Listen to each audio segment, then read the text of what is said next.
Então, a próxima medida de tendência central, que nós vamos ver aqui, é a mediana. A mediana, ao contrário da média, ela é uma medida de posição. Ela não tende a ficar no centro da distribuição, como é o caso da média. Pelo contrário, ela é uma medida que divide, que marca a posição. É o valor que ocupa a posição central de uma série de N observações, quando essas observações já estiverem ordenadas de forma crescente ou decrescente. Como eu falei para vocês lá atrás, quando estávamos construindo a tabela de frequência, preferencialmente nós vamos organizar os dados em ordem crescente, aquilo que eu disse para vocês que significa fazer o roll, não é? Organizar os dados em ordem crescente, tá bom? Então, para calcular a mediana, os dados precisam estar ordenados em ordem crescente.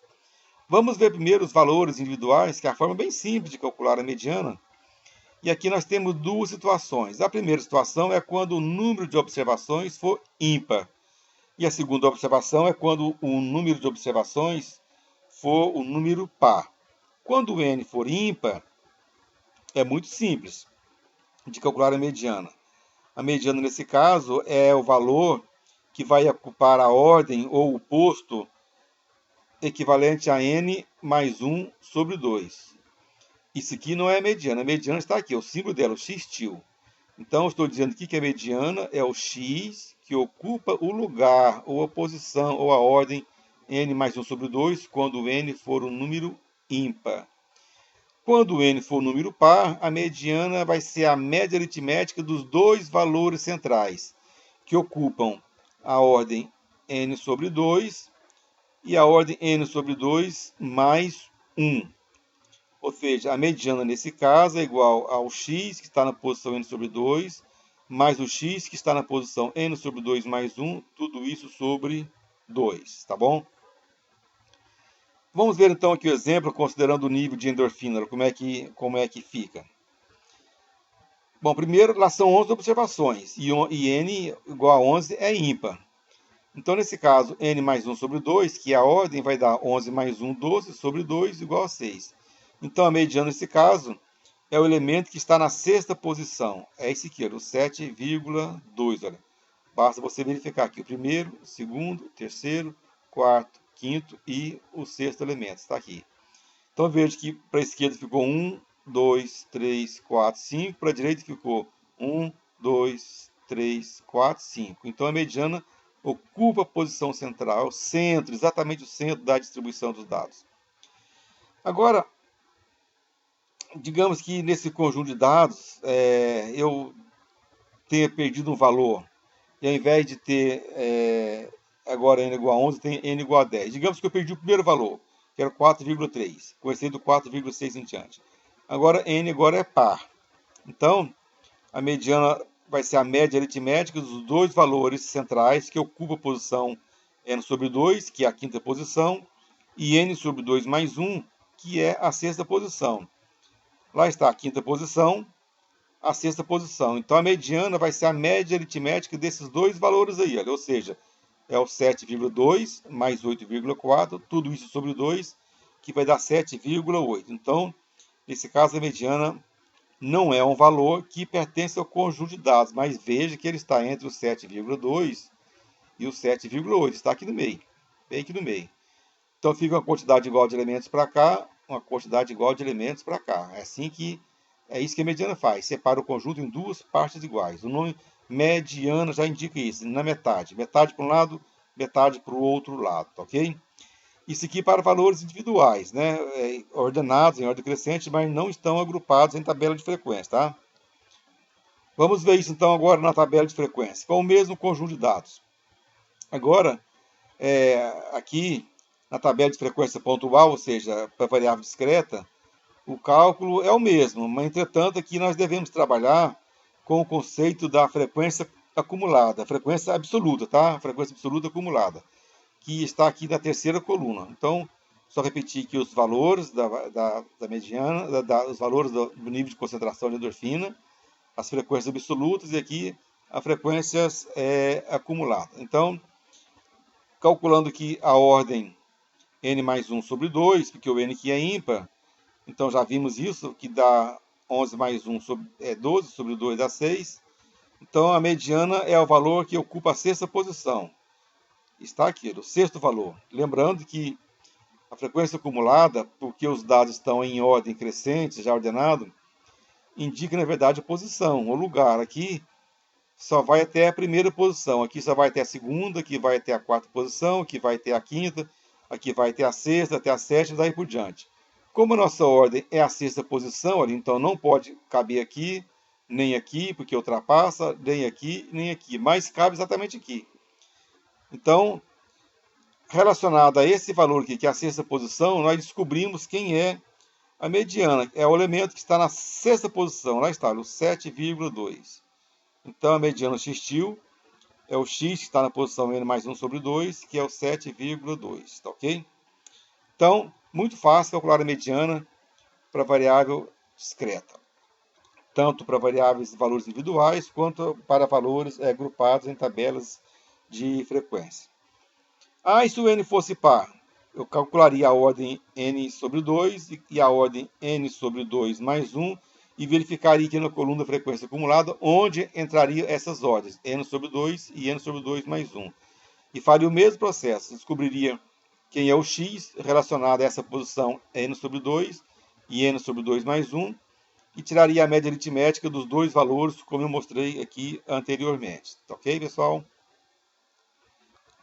Bom, mais interessante é quando os dados estão agrupados em tabelas de frequências montada por intervalo de classes. Nesse caso é mais interessante porque não importa se o nosso n é par ou ímpar, a ordem será sempre n sobre 2. E a mediana, nesse caso, é encontrado aplicando essa formulazinha aqui. Ó. Também aqui trabalhamos com o conceito da frequência absoluta acumulada. Então, quem são os valores? Esse Lzinho que está aqui é o limite inferior da classe que contém a mediana. O n sobre 2 é a ordem que nós calculamos logo de imediato. Esse menos esse FAC anterior quer dizer a frequência absoluta acumulada até a classe anterior à classe que contém a mediana. O Hzinho que está aqui, nós já sabemos, é a amplitude das classes, ou a altura das classes. E o Fi que está aqui embaixo é a frequência absoluta da classe da mediana. Tá? Então está tudo aqui escrito quem são esses valores.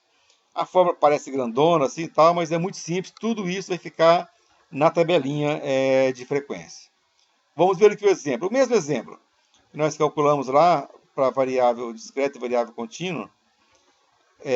Para variável discreta da tabela de frequência e para variável considerando valores individuais, vamos ver aquele mesmo conjunto de dados do nível de endorfina, agora considerando variável contínua, porque realmente é variável contínua. Então, aqui está a tabela, que é a mesma, já montei isso anteriormente.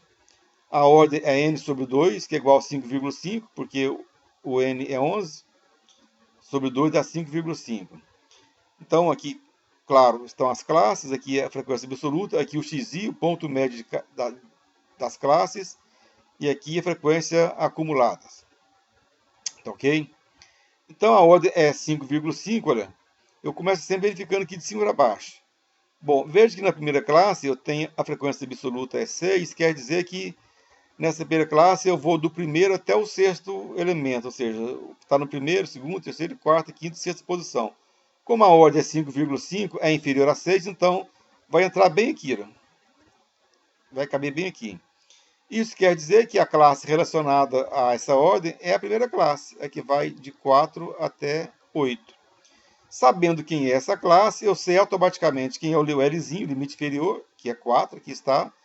Eu sei que a frequência absoluta dessa classe é 6. Eu sei que a altura da classe é 4, porque é 8 menos 4 dá 4. Nós construímos a tabela com a mesma altura, 4. E sei também que a frequência acumulada anterior é 0, porque não tem nenhuma classe aqui anterior, aqui para cima. Nesse caso, então, aqui, como não tem nenhuma outra classe aqui anterior, nós atribuímos o valor 0 para aquele FAC anterior. Então, vindo aqui, aplicando a nossa formulazinha, ou seja, o nosso estimador da mediana, o x-til é igual ao Lzinho, aqui está, que é o 4, mais a ordem n sobre 2, que nós já vimos, é 5,5, menos a frequência acumulada da classe anterior, até a classe anterior, que é 0, não tem nenhum aqui, vezes a altura, que é 4, e divide por 6, que é a frequência absoluta da classe. Bom, 5,5 menos 0 é 5,5, vezes 4 sobre 6 dá 3,67. Somado ao limite inferior da classe, obtemos valor igual a 7,67, que está justamente aqui dentro. Olha. Está entre o 4 e o 8, está mais próximo de 8 do que 4. Olha. Mas está dentro dessa classe aqui. Sempre você precisa conferir, verificar se o valor que você obteve da mediana realmente está dentro da classe que você identificou pela coluna aqui da frequência acumulada. Então também é muito fácil, é muito simples calcular a mediana quando os dados estão agrupados em classes de frequência. É até mais simples, mais fácil do que no caso das frequências quando não estão agrupados em intervalo de classe. Considerações sobre a mediana. Primeiro, ela existe tanto para variável quantitativa e também para variável qualitativa, mas desde que seja ordinal. Nominal não, mas se for ordinal, ela também existe. A mediana também é da mesma natureza da variável considerada. Ela também é única, não tem duas, só tem uma mediana, que divide, é um único valor, que divide o conjunto em duas partes iguais. Ela é inadequada quando tivermos muitos valores repetidos na amostra. Nós veremos isso depois, para frente. E ela não sofre influência dos chamados valores aberrantes, ou dos outliers, ou dos valores extremos. O exemplo está aqui logo embaixo com os mesmos valores daquele conjuntinho de dados do nível de endorfina. Aqui no primeiro exemplo aqui, olha, está com os valores corretos. A média é 8,43, a mediana 7,2, nós acabamos de ver. Lá quando foi calculado para a variável discreta, que na variável contínua vimos que mudou agora 7,67. Aqui estou usando o valor da variável discreta. Depois eu, para melhorar a brincadeira aqui, troquei o 17,8 pelo 37,8. Veja que nós já vimos que a média altera quando eu faço isso, mas olha só a mediana. A mediana é a mesma. Isso quer dizer que a mediana é insensível a alterações nos valores extremos do conjunto de dados. Ela é totalmente cega ao que acontece nas extremidades, porque ela só se preocupa com o valor central. Só está interessada em saber que posição, que lugar que ela está, que é no valor central da distribuição dos dados. Então ela não consegue captar essas alterações aqui nas extremidades. E é isso que o pessoal chama de uma estatística robusta ou invariante. Eu troco os valores, olha, mudei de 17,8 para 37,8 e os valores não alteraram, da mediana mudou, ou seja, é o valor invariante, não varia.